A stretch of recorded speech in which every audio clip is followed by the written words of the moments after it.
세상을 살다 보면 원하지 않는 오해를 받으며 살 때가 있습니다. 특별히 예수 믿는다는 이유로 오해와 비난을 받을 때가 있습니다. 그러나 우리가 위로받을 것은 우리 예수님도 그런 일들을 많이 겪으셨다라는 것입니다. 요한복음 15장 18절에 보시면 세상이 너희를 미워하면 너희보다 먼저 나를 미워한 줄을 알라 라고 말씀하십니다. 세상이 너희를 미워하면 너희보다 먼저 나를 미워한 줄을 알기 원한다 라는 것이죠. 죄는 진리를 싫어합니다. 어둠은 당연히 빛을 싫어하죠. 그러니까 빛 대신 예수님을 떠올리면 예수님도 그런 일들을 겪으셨구나. 나보다 더한 일을 겪으셨네 라면서 그 주님 때문에 우리가 오늘도 위로를 받을 수 있는 것입니다. 오늘 본문에는 이렇게 오해와 미움을 받은 예수님의 모습이 나옵니다. 예수님은 수많은 병자와 귀신 들린 자들을 고쳐주셨고요. 그 소문은 순식간에 퍼졌습니다. 많은 사람들이 모였습니다. 병 낫고 싶은 사람, 이번에는 무슨 일이 벌어질까 궁금했던 사람들, 여러 사람들이 모였습니다. 그때 당시의 상황을 한번 볼까요? 20절에 보시면 집에 들어가시니 무리가 다시 모임으로 식사할 겨를도 없는지라 라고 합니다. 예수님이 식사할 겨를도 없었다라고 합니다. 밥 먹을 시간도 없었다는 거예요. 여기 식사라는 말은 우리가 생각하는 앉아서 먹는 그런 밥이 아니라 원어로 빵이란 뜻입니다. 그러니까 간단하게 빵 하나 먹을 시간조차 없었다는 겁니다. 서서 빵 하나 집어 먹을 시간도 없었다라는 겁니다. 그만큼 사람들이 찾아와서 예수님 나 좀 고쳐주세요. 내 귀신 좀 떠나보내주세요. 나 우울해요. 나 잠 못 자요. 나 위로해주세요. 그렇게 찾아온 사람들 때문에 밥 먹을 식사할 시간도 없으셨다라는 것입니다. 일과 삶의 균형을 뜻하는 워라벨이라는 말이 있죠. 워라벨. 이 워라벨이 강조하는 게 두 가지입니다. 일에 대한 성취와 여가를 즐기는 즐거움입니다. 이 두 가지를 중시하는 게 바로 요즘의 현실입니다. 근데 예수님에게는 워라벨이 없으셨어요. 사역을 열심히 하시고 동시에 여가를 즐기신다? 그럴 시간이 없으셨다는 겁니다. 한 영혼 섬기시고 헌신하시느라 식사할 겨를도 없으셨다라는 겁니다. 그러면 이 말씀이 우리도 예수님처럼 누군가를 섬기고 헌신하면서 때로는 밥 먹을 시간도 양보하며 살라는 말입니까? 근데 사실 우리는 때때로 밥 먹을 시간을 놓칠 때가 많이 있습니다. 생각해보면 그러지 않습니까? 직장에서 바쁜 일로 밥대를 놓치고요. 중요한 미팅을 하느라 시간을 놓치고 또 신나게 노느라 밥대를 놓칠 때가 정말 많습니다. 여러 가지 상황으로 식사 시간을 넘길 때가 있어요. 무슨 뜻입니까? 우리는 나의 일과 나의 여가를 위해서 밥 먹을 시간을 아무렇지 않게 넘길 때가 있다라는 것입니다. 그렇다면 이보다 더 가치 있는 주의 일을 위해서 하나님 나라를 위해서 밥대를 놓칠 만큼 그 일에 투자해보면 어떨까요? 생명의 주관자요, 물질의 주관자요, 인생의 주관자이신 하나님을 위해서 누군가를 섬기고 누군가를 도와주고 그 거룩한 일에 동참하면 어떻겠습니까? 때로는 밥대를 놓칠 만큼 내 삶의 일정표에 그 일들을 하나 둘씩 끼워 본다면 그 얼마나 가치 있는 인생이 되겠습니까? 전 이걸 이렇게 표현하고 싶습니다. 거룩한 낭비다. 거룩한 낭비. 요한복음 12장에 보면 예수님의 발 앞에 아주 비싼 향유 옥합, 우리 헌금송 한 것처럼 향유 옥합을 깨트린 마리아가 나옵니다. 아주 비싼 거였어요. 그러자 사람들이 왜 이렇게 그걸 깨트려서 왜 낭비하느냐? 야, 이걸로 가난한 사람들에게 나눠주면 좋지 않느냐? 너 왜 쓸데없이 낭비하냐? 라고 비난했지만 예수님은 이거를 거룩한 낭비로 보셨습니다. 그녀를 칭찬하셨고 기뻐하셨다는 겁니다. 나의 일과 여가를 위해 자연스럽게 밥대를 넘기는 그 현실 속에서 그 시간을 놓칠 만큼 보다 가치 있는 주의 일을 위해서 헌신해 보라는 것입니다. 이 거룩한 낭비가 저와 여러분의 삶에도 적용될 수 있기를 간절히 소망합니다. 이렇게 예수님이 사람들을 돌보고 계셨는데 예수님의 이제 가족들이 왔습니다. 왜 왔죠? 예수님이 미쳤다는 소문을 듣고 온 겁니다.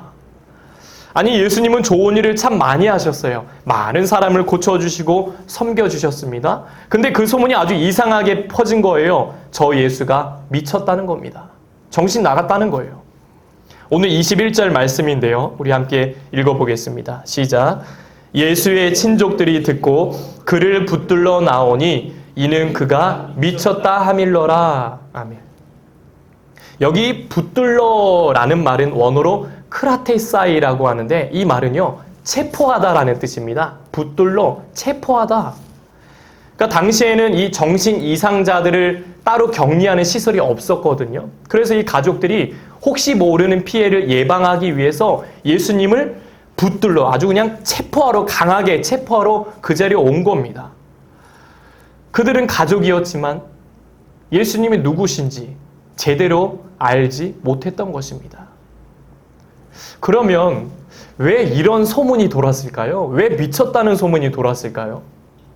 오늘 22절 말씀에서 짐작해 볼 수가 있는데요. 22절 말씀도 한번 읽어볼게요. 시작. 예루살렘에서 내려온 서기관들은 그가 바알세불이 집혔다 하며 또 귀신의 왕을 힘입어 귀신을 쫓아낸다 하니. 아멘. 예루살렘에서 내려온 서기관들이 있었습니다. 율법에 아주 박식한 서기관들이 그 예루살렘 본부에서 파견이 된 겁니다. 와서 보니까 진짜 소문대로 이 예수라는 사람이 엄청난 능력으로 병을 고쳐주고 귀신을 쫓아내주는 그런 현장을 이 박식한 서기관들이 본 겁니다. 그러면서 생각한 거예요. 저 사람 귀신 들렸네. 아주 제대로 정신이 나갔네. 귀신 들렸어. 라고 얘기를 한 겁니다.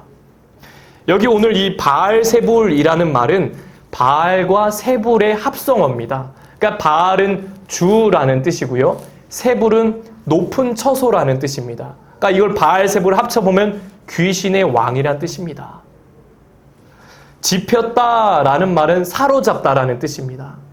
그러니까 서기관들은 저 예수가 바알세불 귀신의 왕에게 제대로 사로잡혔네. 야, 제대로 귀신 들렸구나. 어떻게 저런 능력을 행하냐? 저 사람 미쳤구나. 정신 나갔어. 라고 얘기를 한 겁니다. 근데 이게 되게 재미있는 게요.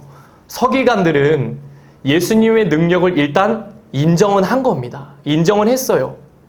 근데 이 능력이 하나님으로부터 왔다는 것을 인정하고 싶지 않은 겁니다. 왜 인정을 안 할까요? 이들은 기득권이었어요. 능력을 인정해버리면 내 자리가 사라집니다. 내 말에 힘이 안 먹혀요. 사라집니다. 사람들에게 힘이 안 실립니다. 그래서 거짓말을 해서라도 모함을 해서라도 내 자리를 지키고 싶었던 것입니다. 근데 사실 이 서기관들의 모습이 이들만의 이야기입니까? 어찌 보면 우리의 모습일지도 모릅니다. 주일은 그리스도인이지만, 주일은 예수 믿는 사람이지만 평일은 서기관의 모습은 아닌지 돌아봅니다. 나의 유익을 위해서, 내 자리를 위해서 열심히 노력하며 살아가는 것 박수받을 일입니다. 존경받을 일입니다. 그러나 그리스도인임에도 불구하고 누군가에게 상처를 주고 거짓말을 하고 모함을 해서라도 서기관처럼 내 자리를 지키려고 했던 건 아닌지 돌아봅니다. 예전에 여기 교회 앞에서 전도를 하는데 어떤 술 취한 아저씨를 만났어요. 잠깐 앉아보라고 하면서 본인이 생각하는 그리스도인에 대해서 쭉 얘기를 하더라고요. 대부분 부정적이었어요. 예수 믿는 사람은 왜 그러냐? 왜 그런 말 하냐? 왜 그런 행동을 하냐? 도대체 하나님이 누구냐? 어떤 분이냐? 나한테 얘기해봐라. 젊은 목사님 얘기해봐. 내가 5만 원 줄게. 이러는 거예요. 5만 원? 갑자기 5만 원이요? 너무 막 술에 취해서 횡설수설하길래 잠깐 얘기하고 빨리 보냈습니다. 5만 원 안 받고요. 빨리 보냈습니다. 다음에 술 깨면 다시 얘기해요. 여기로 오세요. 벤치로 다시 오세요. 다시 얘기해요. 그리고 보냈습니다. 이해가 안 된다는 거예요. 자기가 생각하는 그리스도인이. 한 번은 여기서 40대로 추정되는 한 여성분을 만났습니다. 예전에 교회를 다닌 적이 있다라고 하더라고요. 지금은 안 다닌대요. 그러면서 저한테 말하기를, 목사님은 변질되지 마세요. 목사님은 변하지 마세요. 지금 이 말투, 이 행동으로 앞으로도 좋은 일 많이 하시면 좋겠어요. 그러는 거예요. 얼마나 그 안에 무슨 일이 있었길래 처음 보는 저한테 그런 얘기를 했을까 하면서 제 모습을 돌아봤어요. 예수의 말과 예수의 행동이 아닌 주님과 상관없는 서기관처럼 살았던 제 모습을 돌아보고 한편으로는 책임과 또 부담을 느끼기도 했습니다. 그러면서 문득 찬양 하나가 말씀을 준비하면서 떠오르더라고요. 그 옛날에 복음성가 중에 눈물의 참회록이라는 찬양인데 아마 우리 어른 성도님들은 한 번쯤은 들어보셨을 텐데 이런 찬양이에요. 지금껏 내가 한 일이 주를 위한 일이었는지 뭐 이렇게 시작되는 굉장히 되게 은혜로운 찬양인데요. 거기 2절 가사를 보면 이렇게 나옵니다. 가사가 한편의 시 같아요. 한평생 주를 위하여 변함없이 살겠다던 베드로 같은 믿음이 내게도 있었습니다. 그러나 지금 내 마음속엔 허영과 교만만 있고 주님 지신 십자가는 짐이 된다 벗었습니다. 내가 가는 이 길이 주를 위한 것보다 율법을 앞세우는 바리새인과 같습니다. 내가 가는 이 길이 주를 위한 것보다 율법을 앞세우는 바리새인과 같습니다. 우리는 율법을 앞세우는 이 바리새인, 서기관이 아니라 주님을 앞세우며 사는 자가 되어야 합니다.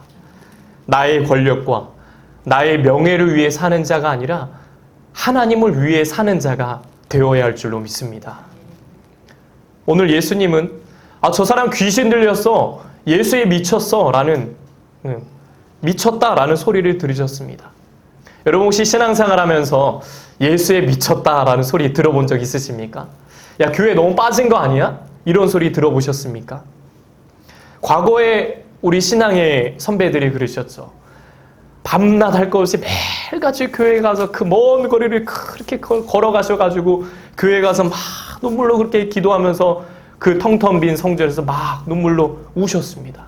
가정을 위해서, 내 자식을 위해서 얼마나 눈물로 기도하시는지. 여러분, 전 세계에 이렇게 새벽을 깨우며 기도하는 민족이 어디 있습니까? 대한민국밖에 없어요. 그 신앙의 선배들이 그렇게 새벽 제단을 쌓으셨습니다. 세상 눈으로 보면 굉장히 비효율적입니다. 이것만큼 비효율적인 게 있습니까? 뭐가 나온다고 거기서 그렇게 눈물로 기도합니까? 근데 시편 126편에 눈물을 흘리며 씨를 뿌리는 자가 기쁨으로 거두리로다.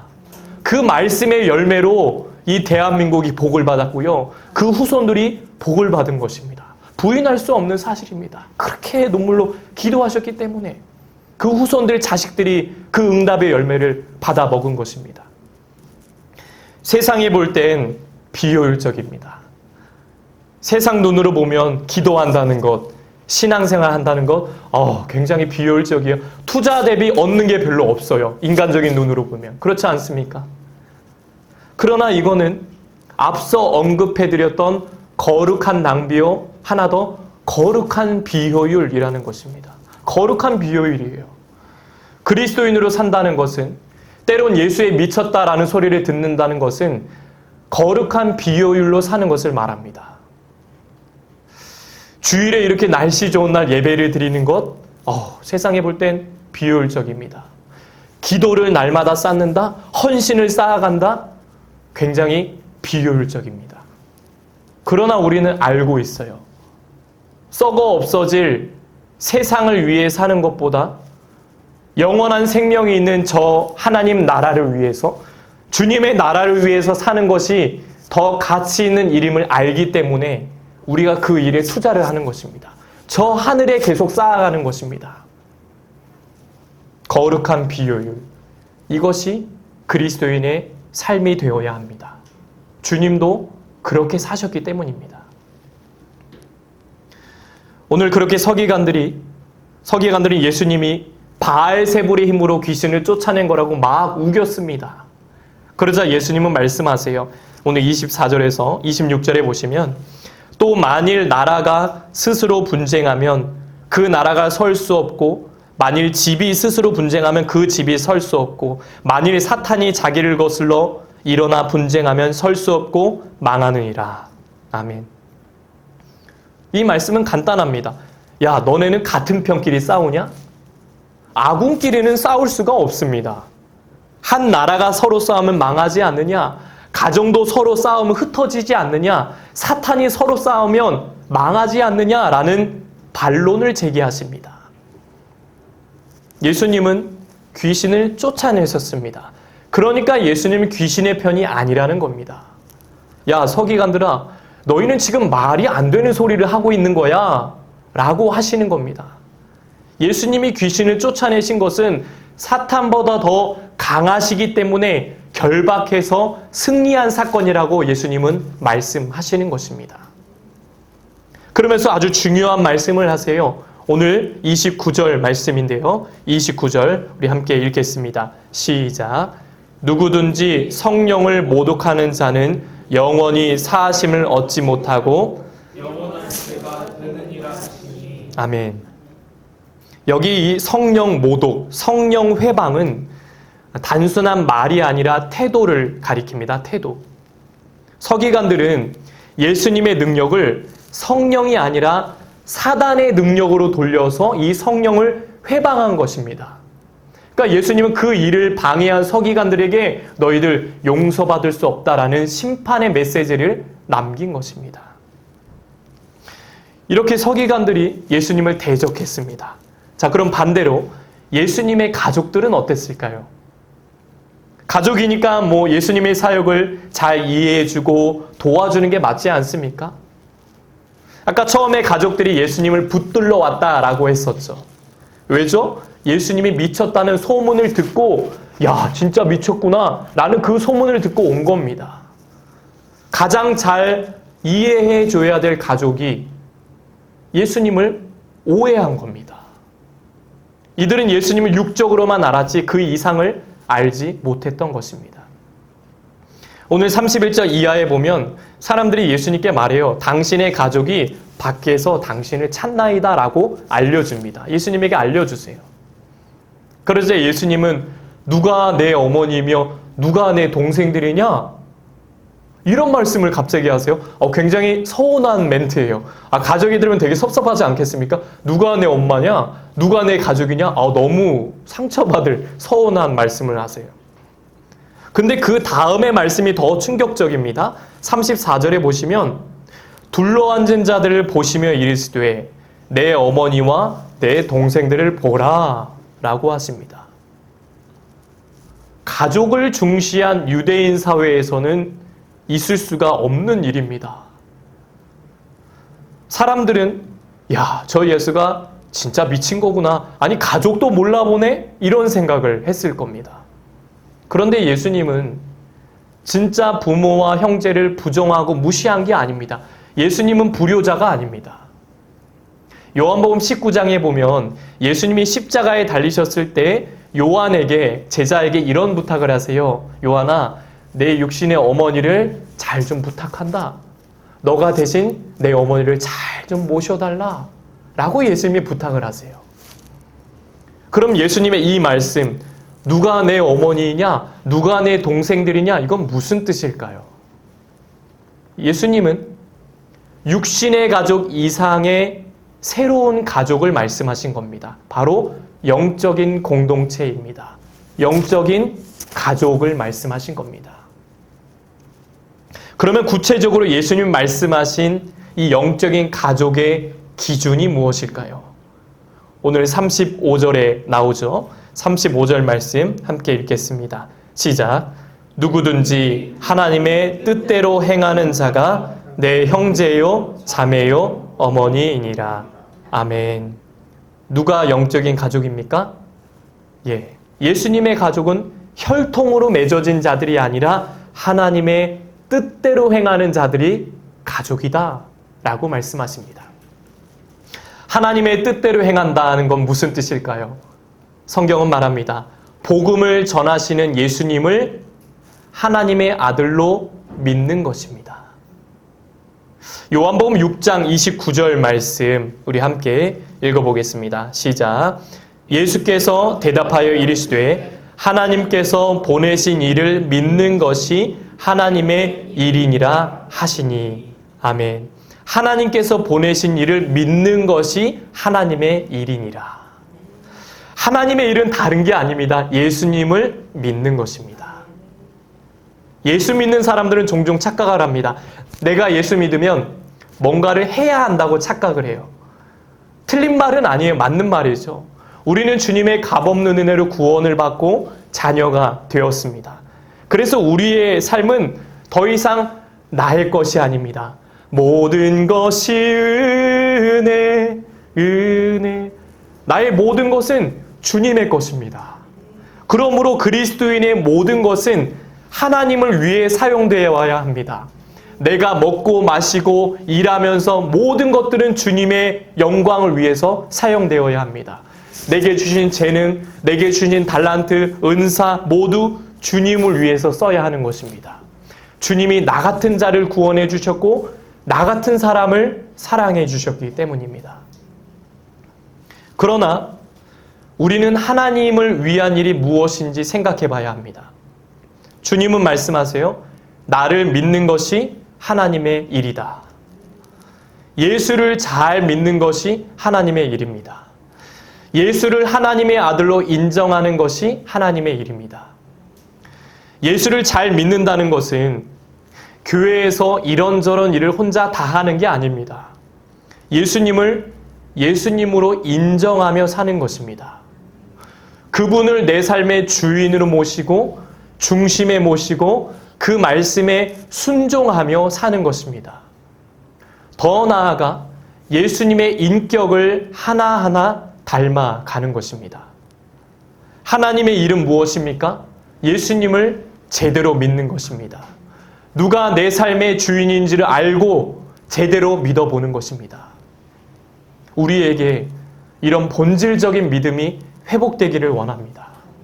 그럴 때 주님은 그 하나님의 일에 동참하는 자들의 인생을 반드시 책임져 주실 줄로 믿습니다.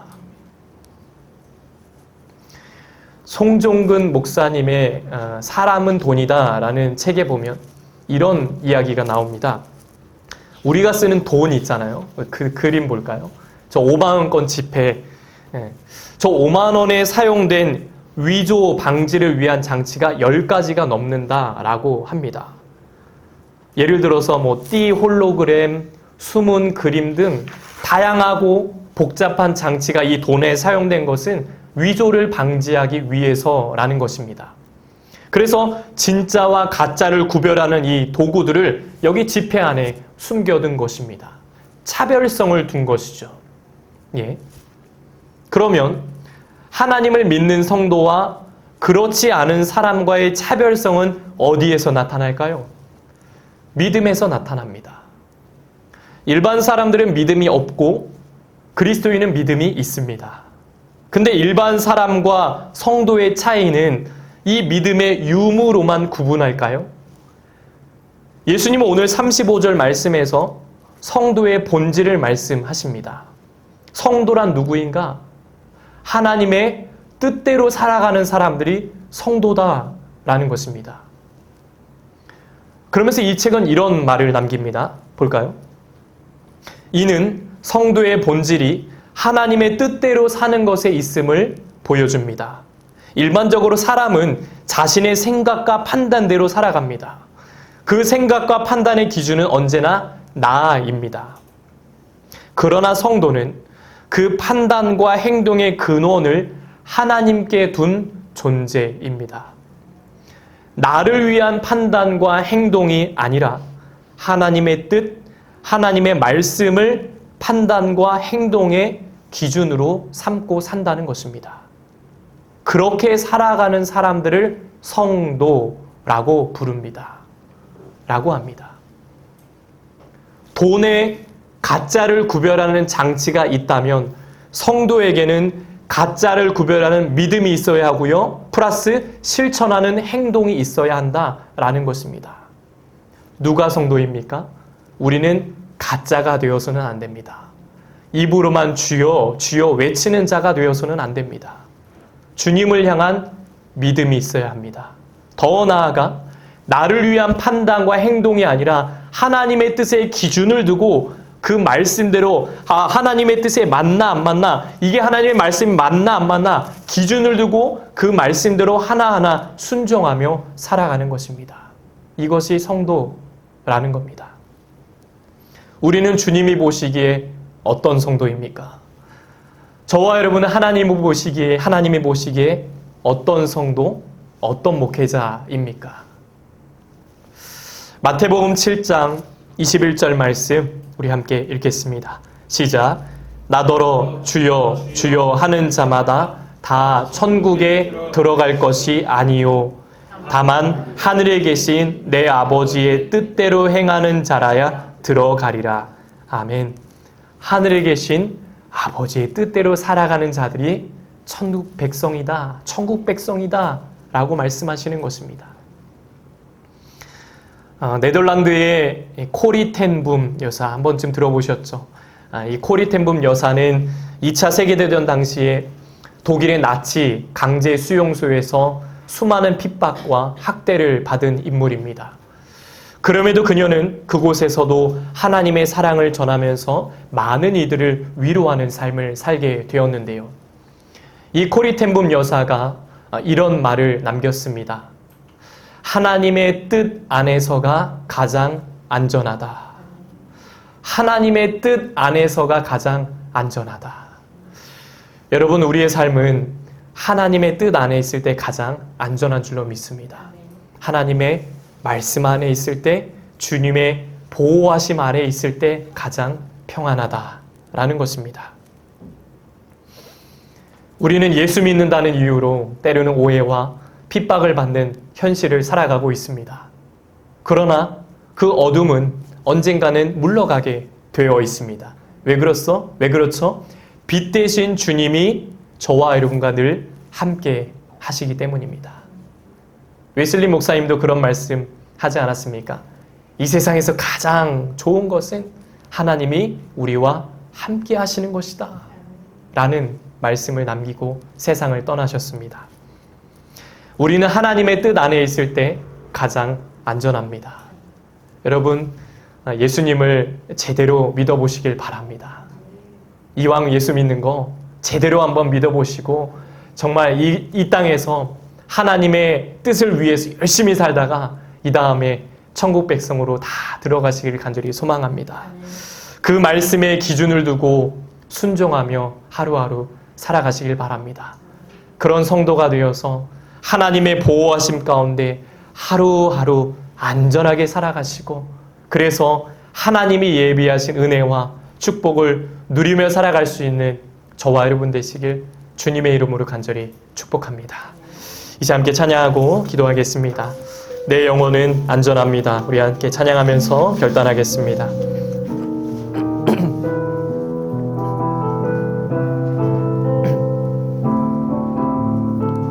내 아버지, 내 아버지, 그 품 안에서 내 영혼은 안전합니다. 주 손길로 내 삶을 안으시니 그 평강이 나를 덮습니다. 우리 처음부터 고백합니다. 내 아버지,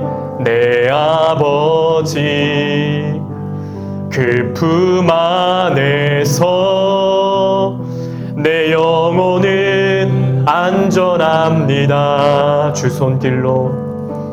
주 손길로 내 삶을 안으시니 그 평강이 나를 덮습니다. 나 비록 넘어지며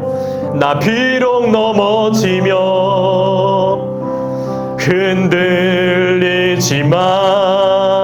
주 내 안에 거하며 나를 붙드시니 내 생각을 주께로 돌리고 주시는 평강의 옷을 입습니다. 주 약속 안에서 내 영혼 평안해. 내 뜻보다 크신 주님의 계획 나 신뢰해. 두려움 다 내려놓고 주님만 의지해. 주 안에서 내 영혼 안전함. 주 약속 안에서 내 영혼 평안해. 내 뜻보다 크신 주님의 계획 나 신뢰해. 두려움 다 내려놓고 주님만 의지해. 주 안에서 내 영혼 우리 마지막 고백합니다. 주 약속 안에서 내 영혼 평안해. 내 뜻보다 크신 주님의 계획 나 신뢰해. 두려움 다 내려놓고 주님만 의지해.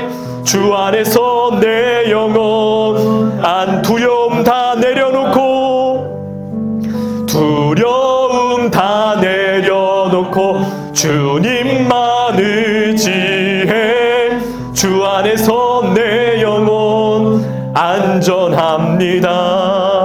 이 시간 기도할 때 하나님, 주님의 뜻과 상관없는 삶이 있었다면 주여 용서하여 주옵소서.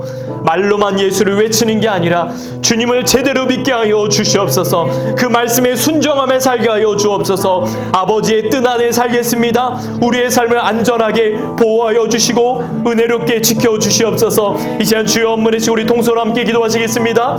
주여 하나님 아버지 감사합니다. 주님 오늘도 주님의 말씀을 듣습니다. 주님을 보시기에 하나님 우리의 모습은 어떻습니까?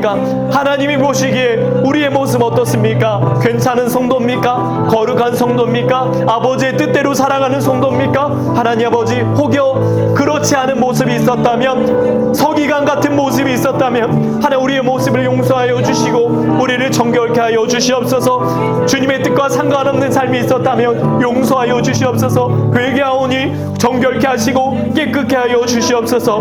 말로만 주여 주여 외치는 삶이 아니라 우리 과거에 그 신앙의 선배들이 그러셨던 것처럼 날마다 주님을 바라보고 날마다 가정을 위해서, 자녀를 위해서, 날마다 교회를 위해서 기도하며 외치는, 기도하며 부르짖어 살아갈 수 있는 우리의 삶이 되게 하여 주옵소서. 거룩한 낭비, 거룩한 비효율로 살아가는 우리의 삶이 되게 하여 주시옵소서. 아버지의 뜻 안에 살겠습니다. 하나님의 뜻 안에서가 가장 안전하다. 하나님의 뜻 안에 있을 때 가장 평안한 줄로 믿습니다. 아버지여 주님의 뜻대로 살겠사오니 우리 씨앗 성도들, 우리 성도들의 가정과 저들의 일터와 저들의 자녀들의 삶을 복되게 하여 주시옵시고, 또 온라인으로 예배드리는 성도들의 삶도 복되게 하시고, 하나님 저들의 우리 성도들의 삶을 안전하게 지켜주시고 저들의 영혼 안전하게 지켜주시고 보호하여 주시옵소서. 하나님의 뜻대로만 살아가는 믿음의 성도들로 거듭날 수 있도록 아버지 하나님 인도하여 주시고 붙잡아 주시옵소서. 주님을 의지하며 나아갑니다. 주님의 약속을 붙들고 나아갑니다. 두려움 다 내려놓고 주님만 의지하고 주님만 신뢰하며 나아가는 믿음의 성도들 다 될 수 있도록 인도하여 주시옵소서. 주님 도와주옵소서.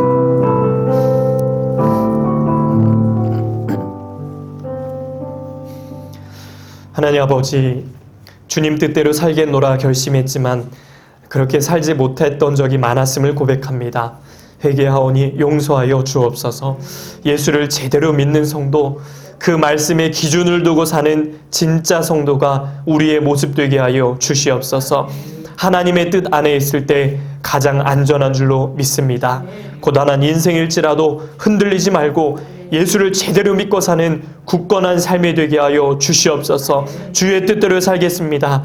우리의 삶을, 우리 성도들의 가정과 일터를 안전하게 보호해 주시고 지켜주시고 축복해 주시옵소서. 이제는 우리 주 예수 그리스도의 은혜와 하나님 아버지의 넘치는 사랑하심과 성령의 감화감동 역사 교통하심이 예수를 잘 믿고 주님의 뜻대로 행하며 일평생 주의 보호하심 가운데 살아가기 원하는 우리 씨앗의 성도들과 가정과 자녀들을 더 위해 이제부터 영원토록 함께 하시기를 간절히 축원하옵나이다. 아멘. 주님.